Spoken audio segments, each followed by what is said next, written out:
8 फरवरी 2025 की रात 9 बजे के आसपास का यूट्यूब पर दरअसल एक कार्यक्रम आता था, एक शो आता था और शो का नाम इंडियन गॉट टैलेंट होता है। इस शो को बनाया जाता है, लगभग सवा घंटे के आसपास का शो होता है।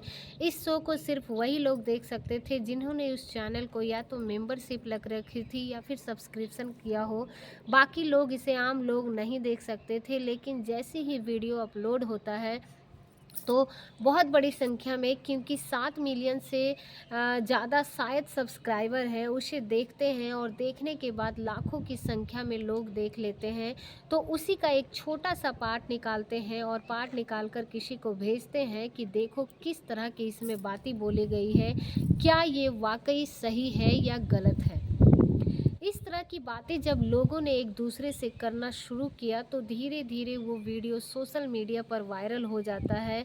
दरअसल इसमें जो जज बने हुए हैं 4 या 5 लोग थे और उसमें से एक व्यक्ति रहता है जो बोलता है कि ये जो है प्रतिभागी से सवाल करता है, सवाल करते हुए कहता है कि क्या आप अपने माँ बाप को ज़िंदगी भर सेक्स करते हुए देखना चाहोगे या फिर उसके साथ शामिल होकर उसे बंद करना चाहोगे। इस तरह की बातें जो शो का मैन था, जो मालिक था, इस तरह से कह दे सकता है। उसने इस बात को कहा कि तुम कैसी बातें कर रहे हो, उसे रोकने की भी कोशिश की लेकिन वो रुकता नहीं है और बाकायदा अपनी ही बात को कहकर तालियां बजाना शुरू कर देता है। और 8 फरवरी को ये वीडियो अपलोड होता है और 9 फरवरी को ये लोगों के मोबाइल में इसका जो कटा हुआ पार्ट था, वो एक छोटा सा पार्ट था, वो वायरल होना शुरू हो जाता है। और देखते ही देखते 10 फरवरी 2025 को ये देश की जानी मानी हस्तियों के पास पहुंच जाता है। जिसने भी ये वीडियो देखा उसका खून खौल जाता है और हर व्यक्ति सिर्फ एक ही बात कर रहा है कि इसके खिलाफ कार्रवाई क्यों ना हो।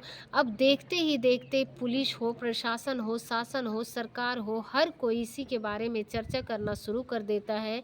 आज की इस कहानी के माध्यम से जानने की कोशिश करते हैं कि आखिरकार यदि इस व्यक्ति के ऊपर कार्रवाई होती है तो क्या कार्रवाई होगी और साथ ही आखिरकार इसने जो बोला वो कहाँ बोला, क्यों बोला, कब बोला, इसके बारे में आज पूरी कहानी के माध्यम से जानने की, समझने की कोशिश करते हैं। तो सबसे पहले आप सभी को मेरे तरफ से नमस्कार और आप सभी को मेरे यूट्यूब चैनल पे बहुत बहुत स्वागत है। आज की जो सच्ची घटना है जो मैं आपको सुनाने जा रही हूँ, ये सच्ची घटना है महाराष्ट्र प्रदेश की राजधानी मुंबई का एक इलाका है खार। खार में एक स्टूडियो बना हुआ है जहाँ पर अलग अलग शूटिंग वगैरह होती है। कई दिन पहले एक फेमस यूट्यूबर है जिसका नाम समय राणा होता है। फेमस यूट्यूबर ने अपने ही एक कार्यक्रम बनाया और इजाज़ किया कि इसमें कॉमेडी की जाती है और उस कार्यक्रम का नाम रखा गया इंडियन गॉट टैलेंट। दरअसल इसमें देश भर के अलग अलग हिस्सों के लड़के लड़कियां उसमें शामिल किया जाता है, बाकायदा उनका इंटरव्यू लिया जाता है और उन्हें अपने इस शो में 90 सेकेंड का समय दिया जाता है और 90 सेकेंड के अंदर उन्हें ऐसा कुछ करना होगा जिससे कि वो अपने अंदर की छिपी हुई प्रतिभा को, टैलेंट को दिखा सके और दिखाकर फिर उसका वीडियो ये अपलोड किया जाए और ऐसे लोगों को समाज के अंदर से निकाले जिन्हों कभी मौका ना मिल पाते हो। कुछ इसी तरह की इनकी सोच, इसी तरह से इन्होंने एक प्रोग्राम बनाया, लेकिन प्रोग्राम कम, इसमें भद्दी भद्दी बातें, भद्दी भद्दी गालियाँ, इस तरह की बातें ज़्यादा होती है और ये प्रोग्राम शूट किया जा रहा था तो वायरल होता है। जिसका हिस्सा बहुत ज़्यादा उसमें जज की भूमिका में आए थे जो फेमस यूट्यूबर रहते हैं जिसका नाम जसप्रीत सिंह होता है, आशीष चचलानी और पूर्वा मखीजा, समय राणा, रणवीर इलाहाबाद। अब ये इसमें बातचीत का सिलसिला चल रहा था। अब एक प्रतिभागी होता है, एक प्रतिभागी जैसे बातचीत कर रहा था तभी उससे इसमें जो फेमस यूट्यूबर जिसका नाम रणवीर इलाहाबाद होता है, उसने एक सवाल किया और उस व्यक्ति के जो प्रतिभागी है उससे कहता है कि क्या आप अपने माँ बाप को ज़िंदगी भर सेक्स करते हुए देखना चाहोगे या उनके बीच शामिल होकर उसे बंद करना चाहोगे। इस तरह की बातें अब ये जो मालिक है, इस शो का जो मालिक है समय राणा, वो कहता है कि किस तरह की बातें कर रहे हो, रोकने की भी कोशिश करता है। हालांकि उसने उस तरीके से, पुरजोर तरीके से रोकने की कोशिश नहीं की जो शायद उसे करनी चाहिए थी, बल्कि रणवीर इलाहाबाद अपनी ही बात कहकर ठाके लगाकर हंसने लगता है और हद तो तब हो जाती है जब भीड़ का हिस्सा यानी कि पब्लिक जो है, दर्शक वहाँ मौके पर बैठे हुए हैं, वो भी ठहाके लगाकर हंस रहे हैं। ये जो लोगों की बात समझ में नहीं आई या फिर लोगों ने सिर्फ इस बात का समर्थन किया था, लेकिन जैसे ही वीडियो अपलोड होता है उसके बाद फिर लोग समर्थन नहीं करते हैं। हद तो तब हो जाती है जब समय राणा इस वीडियो को अपलोड भी कर देते हैं। अपलोड इन्हें शायद नहीं करना चाहिए था, क्योंकि जब ये रणवीर इलाहाबाद इस बात को बोल रहा था तो उस बीच में इसे रोकने की कोशिश की। जब उसे पता था कि विषय इतना गंभीर हो सकता है, लोगों को ये बात खराब लग सकती थी, शायद उतना फटफटा के हटा दिया जा सकता था। लेकिन ना केवल इस वाले पार्ट को, बल्कि एक लड़की ने भी बाकायदा एक बहुत भद्दी बात कही। मैं उस बात को नहीं बोल सकती हूँ। आपने इस कार्यक्रम में जिस तरह की बातें थी, 2 वीडियो अपलोड होती है, लेकिन जब माँ बाप की बात सीधे कही जाती है तो रणवीर इलाहाबाद का लोग टारगेट करना शुरू कर देते हैं और अब ये वायरल होना शुरू हो जाते हैं।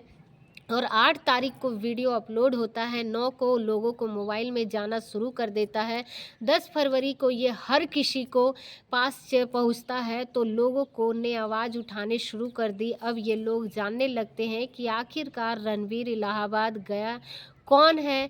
दरअसल महाराष्ट्र की राजधानी मुंबई में ये पैदा होते हैं 2 जून 1993 को और नामी स्कूलों में जैसे धीरू भाई अंबानी इंटरनेशनल स्कूल में इनकी स्कूलिंग होती है। बीएड बीटेक की पढ़ाई करते हैं और तभी इन्होंने सोचा कि क्यों ना साल 2017 की बात है, क्यों ना बनाए एक जाए कुछ नया किया जाए। तो इन्होंने अपना साल 20 से 17 की बात की और 22 की साल की उम्र में तब इन्होंने अपना एक रणवीर इलाहाबाद का ये शो की बात करूं, उस शो पे लगभग 10 मिलियन से ज़्यादा सब्सक्राइबर है और साथ ही 400 करोड़ ज़्यादा इस पर चैनल को देखा गया है। और इनकी जो इनकम है, अगर इनकम की बात करें तो अलग अलग प्लेटफॉर्म पर यानी कि सोशल मीडिया के माध्यम से जो पता चलती है कि लगभग कुछ लाख प्रति महीना से ये कमाते हैं। 58 करोड़ की लगभग इनकी नेट वर्थ है और ये मेन काम है इनका पॉडकास्ट करना और देश के जाने माने पॉडकास्ट करने वाले यूट्यूबर हैं रणवीर लावा, दिया बादशाह, अजय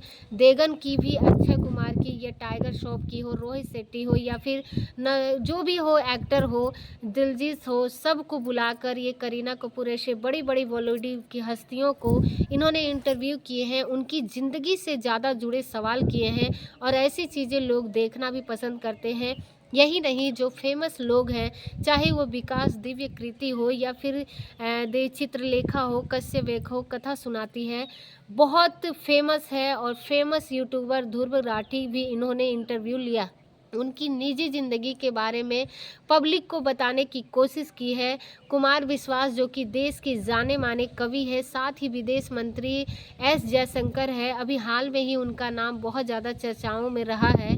जिस तरह से अमेरिका से भारत के कुछ ऐसे लोग जो अवैध रूप से अमेरिका चले जाते हैं, तो उन लोगों के उनके हाथों में भी हथकड़ी और पैरों में जंजीर पहनाकर उन्हें अपने ही मिलिट्री के विमान से जब भारत भेजा गया था, तो विदेश मंत्री आखिरकार इस मामले में क्या कर रहे हैं। तो इन्होंने विदेश मंत्री का भी इंटरव्यू किया। स्मृति ईरानी कौन नहीं जानता था। स्मृति ईरानी जो बहुत फेमस है राजनीतिक में और वो पहले धारावाही में भी आती है। साथ ही राजीव चंद्रशेखर, पीयूष गोयल जो कि कैबिनेट मंत्री है, इनके जो फेमस लोग हैं, चाहे वो राजनीतिक से जुड़े हो, चाहे हॉलीवुड से जुड़े हो, चाहे वो बॉलीवुड से जुड़े हो या फिर एस्ट्रोलॉजर हो या फिर समाज सेवी हो, बहुत फेमस हो, इनके यहाँ पॉडकास्ट करते रहे हैं। और ये रणवीर इलाहाबादिया एक बहुत बड़ा नाम है। और यूट्यूबर की बात है, मार्च 2024 की दिल्ली का एक प्रोग्राम चल रहा था। प्रोग्राम के अंदर देश की बहुत बड़ी संख्या में यूट्यूबर को आमंत्रित किया गया था, उन्हें बुलाया गया था ताकि उन्हें सम्मानित किया जा सकता है। मंच पर खड़े हुए भारत के प्रधानमंत्री नरेंद्र मोदी ने इन रणवीर इलाहाबादी को बुलाया, इससे बातचीत थी। उन्होंने कहा कि हालांकि मैं आपको देखता नहीं हूं, लेकिन जिस तरह से आप करते हैं बहुत अच्छा करते हैं और आप हेल्थ के बारे में, अपनी फिटनेस के बारे में बताते हैं, तो आप भी बताइए। तो कहते हैं कि मैं चाहता हूं कि मैं आपका भी एक बार पॉडकास्ट करूं और बोलना चाहता हूं कि बहुत कुछ है, लेकिन नहीं, इस तरह का जब होता है तो उसके बाद इसको सम्मानित किया जाता है और इनको एक अवार्ड दिया जाता है और इस अवार्ड का नाम होता है नेशनल क्रिएटर अवार्ड। जब इन्हें सम्मानित किया जाता है तो वाक़ई बड़े फ़र्क की बात होती है किसी भी यूट्यूबर के लिए, और जिसकी उम्र बहुत कम हो, जिसको अरबों लोग देख रहे हो, उनके करोड़ों लोग चाहने वाले हो, जिसकी मुँह से निकली हुई आवाज़ के बाद ना जाने कितने लोग इन्फ्लुएंस हो जाते हैं, और ऐसे लोगों को इस तरह के अवार्ड मिलने के बाद, इतना बड़ा नाम होने के बाद बचना चाहिए, अपनी लाज बचानी चाहिए, कहीं ऐसी बात नहीं करनी चाहिए। लेकिन जिस तरह से समय राणा जो शो पर इन्होंने एक प्रतिभागी से बातचीत की, उसके माँ-बाप के बारे में इतना भद्दा कमेंट किया, उसका कुछ पार्ट जैसे सोशल मीडिया पर वायरल हो जाता है, तो उसके बाद फिर लोगों का गुस्सा कुछ इस तरह से बढ़ जाता है कि बस लोग जैसे सुन रहे थे, वैसे-वैसे इसको बुरा-भला कहना शुरू कर देते हैं। और फेमस राइटर है, फेमस स्टोरी टेलर है, उसकी बड़ी रिस्पेक्ट करता हूँ, इज्जत करता हूँ, नाम है नीलेश मिश्रा।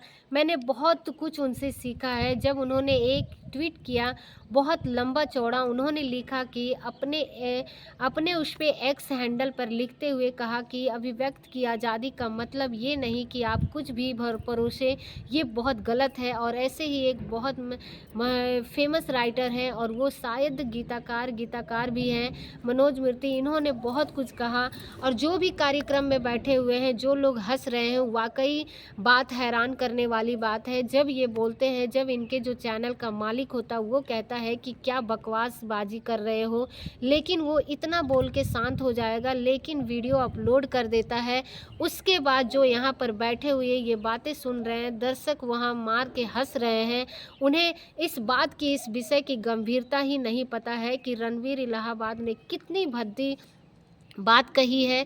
वो वाक़ई अच्छी बात नहीं है। कहीं उन्होंने पूरी टीम के खिलाफ एफआईआर होनी चाहिए, और पूरी टीम के खिलाफ एफआरवाई कड़ीवाई भी होनी चाहिए। पत्रकारों ने महाराष्ट्र के मुख्यमंत्री देवेंद्र फडणवीस को भी पकड़ लिया। उन्हें पकड़ने के बाद कहा कि आपके यहाँ रहने वाले एक व्यक्ति हैं रणवीर इलाहाबाद, जिनका नाम है, बहुत फेमस है, आप उनके बारे में क्या कहेंगे, जिन्होंने इस तरह की भद्दी कमेंट किया है। तो महाराष्ट्र के मुख्यमंत्री ने साफ-साफ कहा कि ये वाक़ई बहुत गलत है।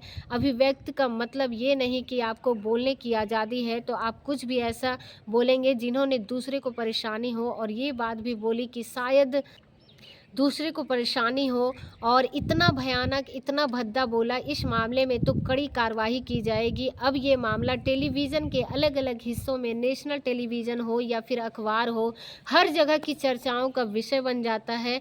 हर कोई मांग करना शुरू कर देता है। जब अब एफआईआर की मांग होती है लोगों को, ऐसे लोगों ने आपस में एक दूसरे से भी कहा कि आप, इतनी बड़ी दिलचस्प बात है, ये कोई पार्टी विशेष का नहीं है, बल्कि हर पार्टी के जिम्मेदार नागरिकों ने इस बात को जिम्मेदारी समझते हुए, अब चाहे बीजेपी हो या कांग्रेस हो, चाहे वो सांप हो, प्रशासनिक अधिकारी हो या फिर नेता अभिनेता हो, हर व्यक्ति ने इस बात का विरोध किया, और विरोध करने के बाद कार्रवाई की मांग की।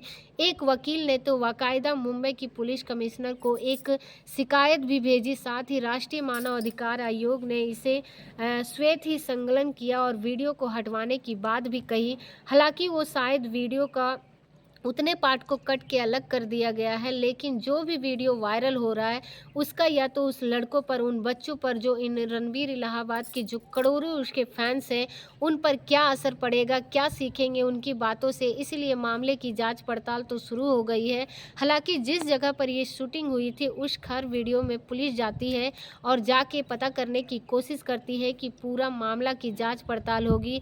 आगे अगर इसमें मुकदमा दर्ज होता है, जो अभी आईआईटी एक्ट की धारा है, अगर इस मामले में दोष सिद्ध को होता है तो उस पर 3 साल की सज़ा हो सकती है।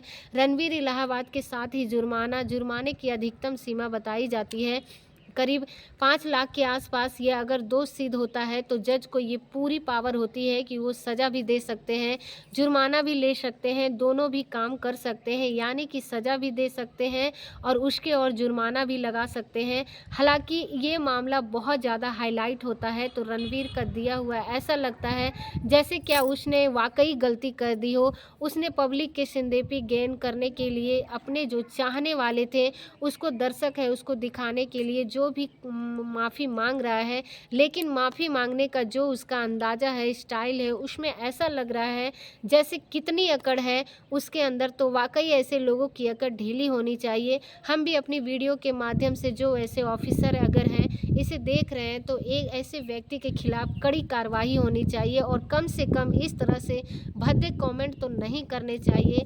जब आपको करोड़ों लोग फॉलो करते हैं तो आप देश के बड़े जिम्मेदार लोगों के साथ बैठकर बातचीत करते हैं, तो आपकी जिम्मेदारी बनती है कि जो भी आपके मुंह से निकले वो तौल के निकलना चाहिए, तौल के बोलना चाहिए। ऐसा नहीं बोलना चाहिए, ये जो भी बोलना चाहिए ये पता नहीं है कि आप कहाँ बोल रहे हैं, क्या बोल रहे हैं, मुंह से बोल रहे हैं या कहीं और से बोल रहे हैं। दोस्तों, इस पूरे घटनाक्रम को सुनाने का उद्देश्य किसी को परेशान करना नहीं, किसी का दिल दुखाना नहीं, बल्कि आपको जागरूक करना है, आपको सचेत करना है। तो उसके बाद मुंह से जो भी, पहले आपको ये बताना चाहती हूँ कि जो भी बोले पहले तो उसके मुंह से बोलो। तो उम्मीद करते हैं कि आपको ये वीडियो बहुत ही ज़्यादा पसंद आया होगा। अगर आपको ये वीडियो पसंद आया तो हमारे वीडियो को लाइक करके चैनल को सब्सक्राइब करें।